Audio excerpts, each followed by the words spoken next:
Hola, nosotros somos el grupo B y estaremos exponiendo la quinta asignación, la cual es ¿qué es la inflación y cómo afecta la devaluación de la moneda en los proyectos de inversión?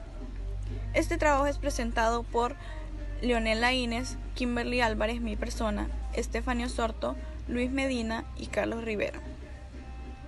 Comenzaré explicando la primera interrogante de esta asignación, la cual es ¿qué es la inflación y cómo afecta en el desarrollo de un proyecto de inversión? La inflación es un aumento de los precios de los bienes y servicios de un país, que trae consigo que cuando el nivel general de los precios sube, con cada unidad de moneda se obtienen menos bienes y servicios. Esto quiere decir que la inflación refleja la disminución del poder adquisitivo de la moneda. Y esto afecta al desarrollo de los proyectos de inversión, porque cuando invertimos en un nuevo proyecto, generalmente lo hacemos esperando un beneficio o retorno financiero, y este debería ser mayor o, en el peor de los casos, igual al dinero invertido. Pero en economías con altas tasas de inflación, esto disminuye a lo largo del tiempo, volviéndose una pérdida. Entonces, se puede decir que esto podría disuadir a los inversionistas de emprender un nuevo proyecto, ya que no obtendrán el rendimiento que esperan. La segunda interrogante es ¿cuáles son las principales causas que provocan la inflación? Entre estas tenemos la demanda. Esta es una de las causas, ya que si la demanda de un producto empieza a superar a la oferta, los consumidores querrán comprar una mayor cantidad de la que las empresas pueden producir o ofrecer, y esto hará que los precios de estos bienes comiencen a subir. Luego tenemos aumentos en los costes de las empresas.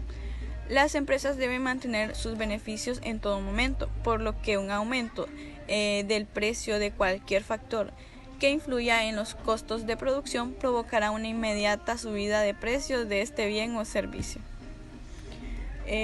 Luego tenemos la inflación autoconstruida. Si las empresas especulan una subida de precio de un factor importante en su proceso productivo y deciden subir paulatinamente sus precios, se produce una inflación denominada autoconstruida. El objetivo de esta es evitar que se produzca una subida de precios de manera brusca e inesperada, pero normalmente trae consigo consecuencias contraproducentes, ya que los consumidores pueden comprar menos o dejar de comprar, por lo que las ventas de las empresas caen. Por último, tenemos la política fiscal expansiva. La base monetaria aumenta cuando el Estado decide aplicar una política fiscal expansiva, es decir, aumentar la cantidad de dinero en la circulación en la economía, y esto provoca un incremento en la demanda de los consumidores, superando la velocidad en la que las empresas pueden suministrar los bienes y servicios, por lo que los precios generalmente aumentan. ¿Cómo afecta la inflación en los proyectos de inversión? Existen múltiples cosas negativas de la inflación que afectan a los proyectos de inversión. Entre estas tenemos el aumento de la demanda en los mercados, pero poca oferta. También incrementos de los costos de producción por los precios elevados de materias primas como la gasolina, mano de obra o impuestos, por lo que los productores tienen que subir el precio final de sus artículos o servicios para mantenerse a flote. Tenemos también el crecimiento del dinero en la economía. Si la demanda monetaria o la producción no crece junto con la oferta, esto va a generar una inflación.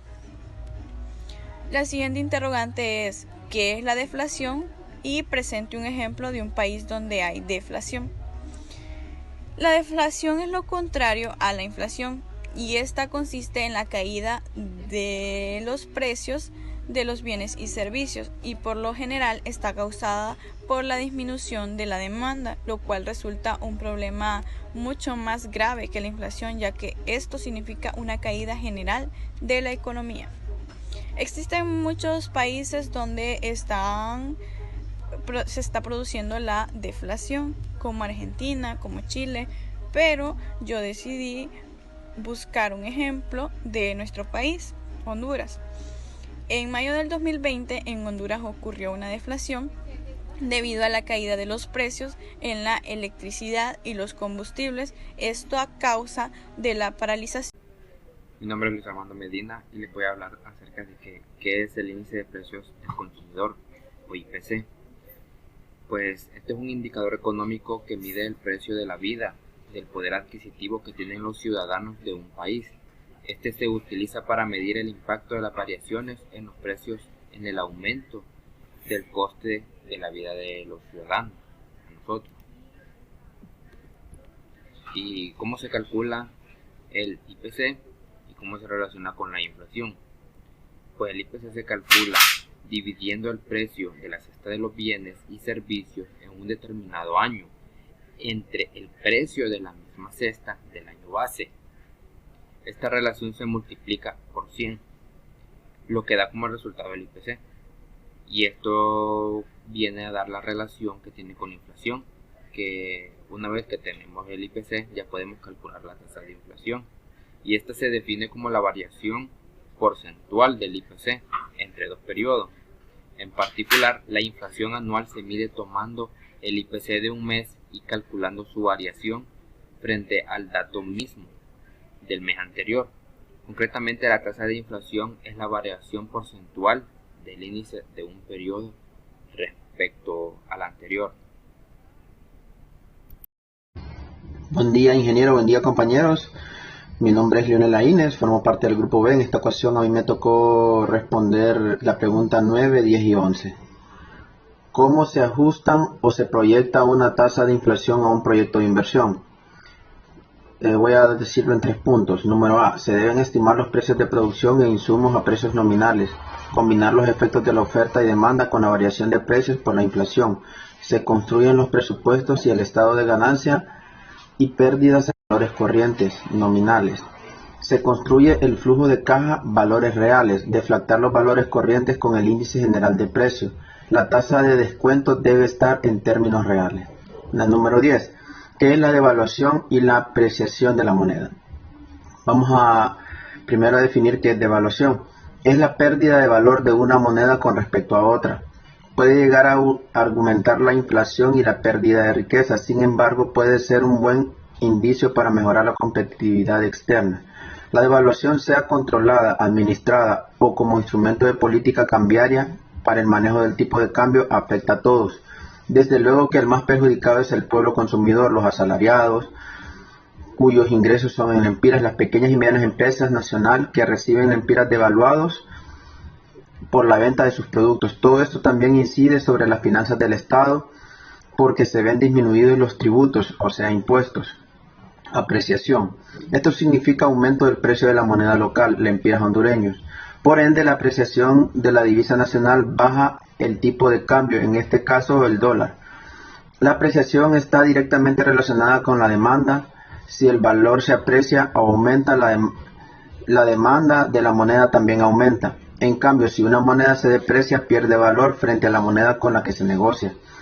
Las monedas se aprecian entre sí por una variedad de razones, incluidas la política gubernamental, las tasas de interés, las balanzas comerciales y los ciclos económicos. Número 11. ¿Quién provoca la devaluación y cuáles son los escenarios para que se genere una devaluación? La devaluación la provoca el gobierno a través del Banco Central con la impresión de más billetes, y esto devalúa la moneda y afecta a la economía nacional. Las principales causas por las cuales se genera una devaluación son las siguientes: sobrevaloración de la moneda local con respecto a la moneda exterior, escape de divisas por falta de inversión a capitales extranjeros, falta de confianza en la moneda y política local, déficit en la balanza comercial, es decir, mayores importaciones que exportaciones, y la última, decisión del Banco Central de fomentar la producción interna y bajar las importaciones. Bueno, esto es todo de mi parte, va a continuar mi compañero. Bueno, yo responderé a la pregunta: ¿quién es el encargado de realizar la devaluación en un país? El encargado de realizar las devaluaciones de un país es el Banco Central de dicho país, ¿verdad? Siendo este un papel muy importante en la estabilidad económica de un país y con ello poder conseguir lo que es una estabilidad monetaria. lo que quiere decir que la devaluación consiste en reducir el valor de lo que es la moneda frente a las demás divisas. Y con ello, cuando se dan las devaluaciones, se necesitarán más monedas frente a otras divisas extranjeras, ¿verdad? La siguiente pregunta es, ¿la devaluación en qué casos es buena y mala? Hay casos en que es buena, como ser cuando un país es exportador de productos. Cuando su moneda se devalúa, el costo de los productos baja, por ende exportarán más, porque los países que importan aprovechan esta situación. A esto se le conoce como subsidio para la gente que exporta. Y en los casos que es mala es porque cuando hay devaluación, lo que se importa de otros países resulta más costoso, porque entre más devaluada esté la moneda, ante otros países la moneda es más depreciada, ya que la devaluación no es más que un impuesto para los importadores, ¿verdad? Otro ejemplo de casos en que es buena, podríamos mencionar lo que es el turismo, ya que las personas del extranjero aprovechan cuando la moneda de otros países está devaluada, porque así su dinero vale más. Bueno, a continuación les presento lo que es un cuadro donde se ve lo que es el tipo de cambio del quetzal con respecto al dólar según el Banco Central de Guatemala. Aquí podemos ver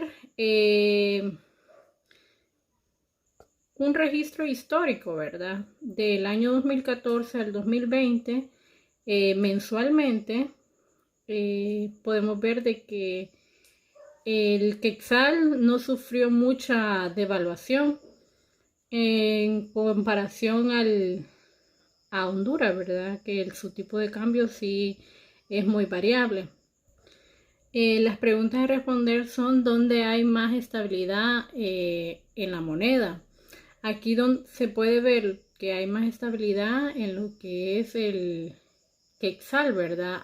Respecto al dólar, porque la moneda no tiene muchas variables, no varía mucho. En cambio, lo que es Honduras, sí, en todos estos años ha tenido unas altas para su moneda. Y como otra pregunta dice de que si ustedes fueran inversionistas y deben invertir en dólares y recibir sus ingresos en dólares, ¿en qué país convendría más invertir? Pues en este caso convendría más invertir en Guatemala, ya que así si la moneda se devalúa no sufre muchas alzas, en cambio Honduras sí. Entonces lo más conveniente es invertir en Guatemala. Muchas gracias. Buen día, ingeniero, buen día, compañeros. Mi nombre es Carlos Rivera Campos y bueno, hoy vengo a concluir con las preguntas de esta quinta asignación, ¿verdad? Y bueno, tenemos una que dice cómo podría mejorar las condiciones económicas en Honduras para reducir la inflación y la reducción de la devaluación, ¿verdad?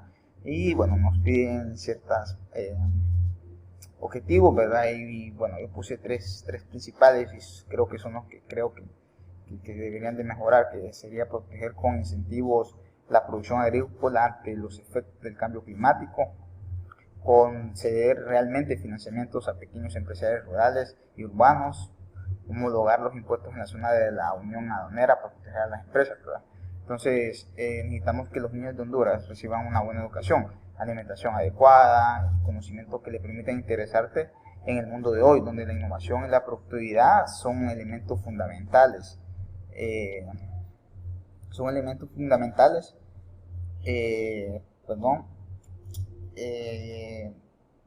Para el desarrollo, ¿verdad? Para el desarrollo. Como norma general, ¿verdad? Como norma general, un país puede contribuir, ¿verdad? De las siguientes maneras: invertir el capital humano. Si los trabajadores tienen mejor formación, serán capaces de producir y mejor y más rápido, ¿verdad? Entonces, la ruta del desarrollo económico y social de un país no es fácil, ya que es un proceso que hay que vencer muchos obstáculos. Entonces, aplicar para una política económica eficaz y eficiente para obtener resultados esperados, resulta obvio que los países de la región centroamericana requieren de un crecimiento económico robusto para salir de la pobreza en que se encuentran postrados, pero no siempre se hace un análisis. Entonces, no siempre se hace un análisis o se entiende a cabalidad, ¿verdad?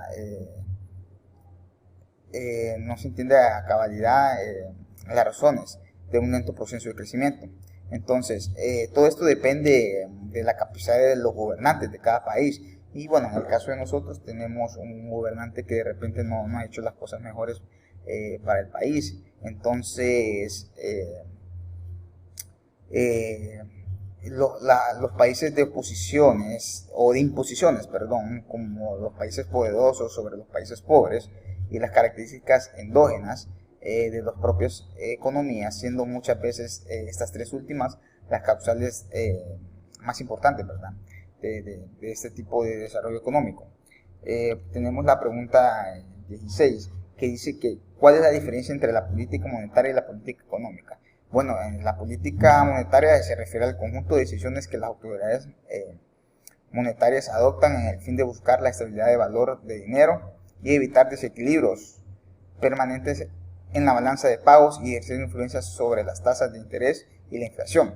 Entonces, cuando hay mucho dinero en circulación, las personas disponen de recursos para adquirir bienes. Sin embargo, a este nivel de excesivo, la demanda de bienes es mayor que la capacidad productiva del país, presentando enlaces una escasez de bienes respecto a la demanda, ¿verdad? Y como consecuencia un aumento del precio de estos, lo que hace que se dé un fenómeno de inflación. En cuanto a la economía política, tiene un objeto el estudio de las leyes que rigen la producción y el intercambio de los bienes materialistas. Entonces, entonces en la capacidad del humano mantiene las condiciones de producción, intercambio y distribución de los productos, y no son inmutables. A cada época histórica lo es propio y otro modo de producción. Los modos de intercambio y la distribución adecuados a él, los objetivos de alcanzar el empleo de la productividad suelen depender de un factor que es por ello el objeto que suele perseguir de manera más intensa, y el crecimiento económico. La 17, tenemos que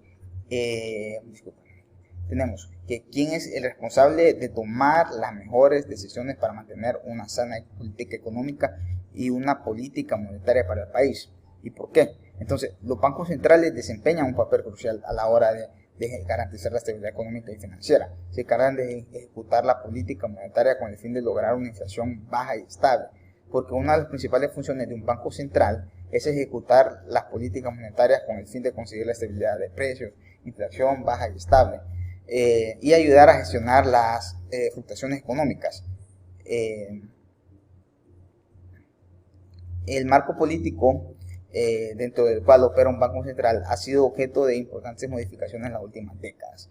Entonces, como podemos ver, el Banco Central juega un papel bastante importante. O sea, es el banco quien generaliza todo, está a nivel, cada país tiene un banco central. Entonces tenemos a la siguiente pregunta, y nos dice que cuál es el papel del Banco Central y de la Secretaría de Finanzas en Honduras. Bueno, el papel del Banco Central es formular, dirigir y ejecutar la política monetaria crediticia, y cambiaria. Bueno, con el propósito de velar por el mantenimiento del valor interno y externo de la moneda nacional y el buen funcionamiento y estabilidad de los sistemas financieros y de pago del país. O sea, si nos podemos ver, todos los billetes salen del Banco Central. Ellos son los encargados de hacer prácticamente todo el dinero. Y bueno, el papel que juega la Secretaría de Finanzas de Honduras, que es la encargada de los concernientes de la formulación, coordinación, ejecución y evaluación de las políticas relacionadas con las finanzas públicas y presupuesto general de los ingresos y egresos de la República. Lo relativo al crédito y la deuda pública, la programación de la inversión pública, el control fiscal de los puertos y aeropuertos y de todo lo relacionado con las obligaciones tributarias. Entonces, estos son los papeles que juega el papel del Banco Central y de Secretaría de Finanzas en Honduras. Entonces, bueno, más que todo esto ha sido una presentación. Bueno, creo que con esto concluimos la quinta asignación. Y bueno, buenas tardes.